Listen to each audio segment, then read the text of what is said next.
আসসালামু আলাইকুম সবাইকে ঈদ মোবারক। ঈদ মোবারক। ঘুম থেকে উঠেই সকাল সকাল সব কাজ শেষ করে এদিকে রান্না করার জন্য প্রস্তুতি নিচ্ছিলাম। রাতের বেলা বাজার নিয়ে আসছিল, ব্যাগের মধ্যে আছে, এই জন্য আর কি ব্যাগের মধ্যে থেকে একটা একটা করে বের করতেছিলাম। সব গাবলার মধ্যে এখন রান্নাঘরে নিয়ে যাব। আমি তো রান্না করব না, আমার শাশুড়ি রান্না করবে। ওনাকে সব কিছু আগে জোগাড় দিচ্ছিলাম, কারণ উনি অসুস্থ। আমাদের বাড়ির যে কি অবস্থা, ঈদের আগে সবাই অসুস্থ হয়ে পড়েছে। আমি আর আমার ছোট জায় মিলে আর কি সকাল থেকে এই কাজ করতেছিলাম। তারপরে তো আমি সবকিছু আগে জোগাড় দিলাম। আমার শাশুড়ি রান্নাঘরে গিয়ে আর কি বসে বসে রান্না করতেছিল। ২-৩ বছর হয়েছে আমাদের কোরবানি ঈদ আসলেই আমাদের বাড়ির সবাই কেউ না কেউ অসুস্থ থাকে ঈদের মধ্যে। এই জন্য তেমন একটা ভালোও লাগে না, কারণ বাসায় কেউ অসুস্থ থাকলে ঈদের মধ্যে মনটা একদমই ভালো লাগে না। আমি কিছু লুচি বানাবো সকালবেলা আর কি সিমার সাথে খাওয়ার জন্য, এই জন্য আর কি আটাটা ছেনে রেখে দিয়েছিলাম। আমার ছেলেটা এদিকে আমাকে টানা হেঁচড়া করতেছে। তারপর আমি একটা তাড়াহুড়া করে একটা লুচি ভেজে আমার ছেলেকে দিয়ে দিয়েছিলাম, যাতে আমাকে আর কি ডিস্টার্ব না করে। এদিকে আমার মেয়েটা আজকে ঘুমাচ্ছিল। ঈদের দিন ফার্স্ট টাইম লুচি বানালাম, আলহামদুলিল্লাহ ভালোই হয়েছে, একদম পারফেক্টলি। সবগুলা লুচি একদম ফুলকো ফুলকো হয়েছিল। আমি একটা একটা করে আর কি বানাচ্ছিলাম, একটা একটা করে ভেজে নিচ্ছিলাম এক হাতেই। এদিকে দেখেন লুচিগুলো এত সুন্দর দেখতে হয়েছিল, মাশাল্লাহ। আমি তো অল্প একটু আটা ছেনেছিলাম যে কেমন হবে কি না হবে, কিন্তু মাশাল্লাহ এত ভালো হয়েছিল, সবাই খেয়েও বলেছে ভালো হয়েছে। এই তো আমার সবগুলা লুচি ভাজা শেষ। দুঃখজনক বিষয়ে সবাই লুচিটা আর কি ভাগে পায় নাই, কিছু মানুষ খেয়েছে কিছু মানুষ খায় নাই। এদিকে দেখেন আমার শাশুড়ি সেমাই রান্না করতে আসছে, পাতিল ভর্তি সে দুধ জাল দিয়ে আর কি ভাগ করে রেখেছে। একটা লাচ্চা সেমাই রান্না করবো আর একটা এমনি সেমাই। এদিকে আজান বাবুর প্রচুর পরিমাণে জ্বর, তারপরেও সে হাঁটা চলা করতেছিল ঈদের দিন।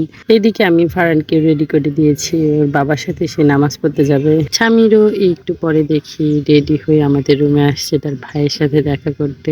এ তো আজকে দুই ভাই নামাজ পড়তে যাবে, আর আয়াস যাবে না, কারণ আয়াসের জ্বর আসছে আর আয়াসের আব্বু এবার আসেনি। আয়াসের আব্বুর আস্তে আস্তে রাত হয়ে গিয়েছিল। এদিকেই তো সবাই রেডি হয়ে নামাজ পড়তে যাচ্ছিল, আর প্রতি তারিখে ফারহানের আব্বুর দেরি হয়। ফারহান ওর দাদার সাথে যাচ্ছিল, কিন্তু তার বাবা যায়নি বলে সে আবার ফিরে এসে তার বাবার সাথে আর কি যাওয়ার জন্য রুমের মধ্যে থেকে ঘোরাঘুরি করতেছিল। তার বাবার প্রতি তারিখই লেট হয়, এই প্রথমবার না। সবাই রেডি হয়ে বেরিয়ে তার বাবাকে ডাকে, আর তার বাবা দেরি করে বের হয়। এদিকে তার বাবা অবশেষে বের হয়েছে, তারপরে তার পাঞ্জাবির বোতাম আটকায়নি। এইদিকে পাঞ্জাবির বোতাম আবার এখানে দাঁড়িয়ে পাঞ্জাবির বোতামটা আটকে তারপরে দুই বাবাটা হাত ধরে আর কি চলে যাচ্ছিল। এই তো আমি তাদের পিস পিস এই পর্যন্ত এসে ভিডিওটা করে আবার রান্না করে চলে গিয়েছিলাম। ও দাদি আর কি ডাক পাড়তেছিল যে ছিমাই হয়ে গেছে। ছিমাইটা আবার রুমের মধ্যে রেখে আমার বিছানাটা আর কি গোছাইতে চলে আসলাম। এদিকে বিছানা চাদরটা কালকে উঠাইনি, ভাবলাম ঈদের দিন উঠাবো না, কারণ বাচ্চাদের রুম তো ওরা একদম নোংরা করে ফেলায়, এই জন্য ঈদের দিন সকালবেলায় উঠাই। এই তো আমি বিছানা চাদরটা উঠে এখন একটা বিছানা চাদর পেতে দেবো। এই বিছানা চাদরটা অনেক আগেকার, আমার আব্বু দিয়েছিল। বিছানো হয় না, মাঝে মাঝে বিছাইতাম, তাই ভাবলাম আজকে ঈদের দিন এই বিছানা চাদরটা বিছাই। এই খাট যখন দিয়েছিল আর এই বিছানা চাদরটাও আমার আব্বু আর কি দশকের সাথে দিয়েছিল। অনেক দিন হয়ে গিয়েছে, বাবার হাতের জিনিস তো স্মৃতি হিসাবে রেখে দিয়েছি, যতদিন থাকুক। মাঝে মাঝে বিছায় আবার উঠিয়ে ফেলে। এদিকে আমার মেয়েটা আমার পিছ পিছ ঘুরতেছিল, সে গোসল করবে। সবাই রেডি হয়ে নামাজ পড়তে গিয়েছে, সে তো আর মেয়ে মানুষ চাইতে পারে না, এই জন্য আর কি সে বলতেছিল গোসল করব, কিন্তু আমি তাকে সকাল সকাল গোসল করাইনি। তারপর ঈদের দিন সকাল 11টার দিক গোসল করেছি, দুর্ভাগ্যবশত তার আবার ঈদের দিন জ্বর চলে আসছে আমার মেয়েটার। সবাই আমার মেয়েটার জন্য দোয়া করবেন। তার কিছুদিন আগে একবার জ্বর সারছে, আবারও তার জ্বর চলে আসছে। মনটা একদমই ভালো না, বাচ্চাদের অসুখ বিসুখ হলে একদমই ভালো লাগে না, ওরা প্রচুর পরিমাণে বিরক্ত করে। অনেক দিন হয়েছে, প্রায় মাসখানেক ধরে আমাদের বাড়িতে জ্বর আর জ্বর, একজন সারতেছে আরেকজনের হচ্ছে, এই অবস্থা। একদমই বেহাল অবস্থা আমাদের বাড়ির। সকাল সকাল সব কাজ শেষ করে নিচ্ছিলাম, কোরবানি দিয়ে দিচ্ছে আমাদের।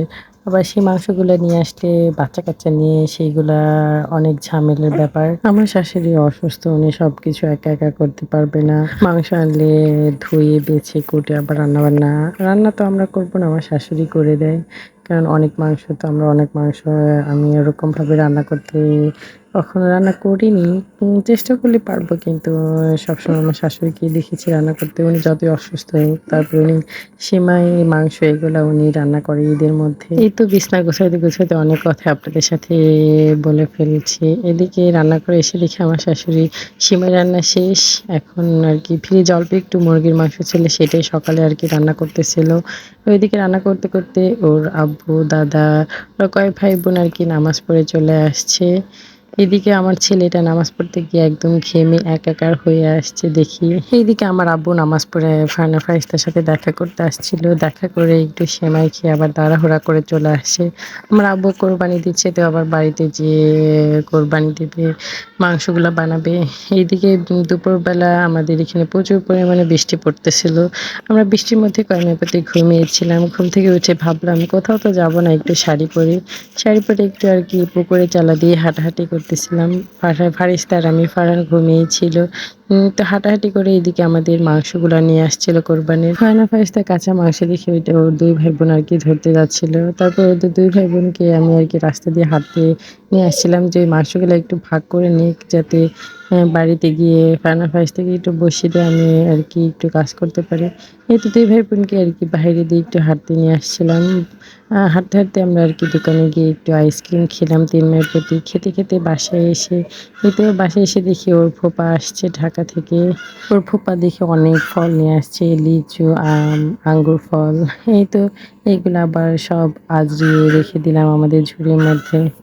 ঈদের মধ্যে মিষ্টি খাবো না আমি খাবো না মাংস, কোনটা ঠিক কোনটা খাবো বুঝতেই পারতেছিলাম না। ঈদের দিন কে কেমন কাটালেন কমেন্টে জানিয়ে যাবেন। আমরা তো বাসায় ছিলাম, বাহিরে এসে তেমন কোথাও যাইনি। সবাই ভালো থাকবেন, সুস্থ থাকবেন। নেক্সট কোনো ভিডিওতে দেখা হবে। আল্লাহ হাফেজ, ঈদ মোবারক।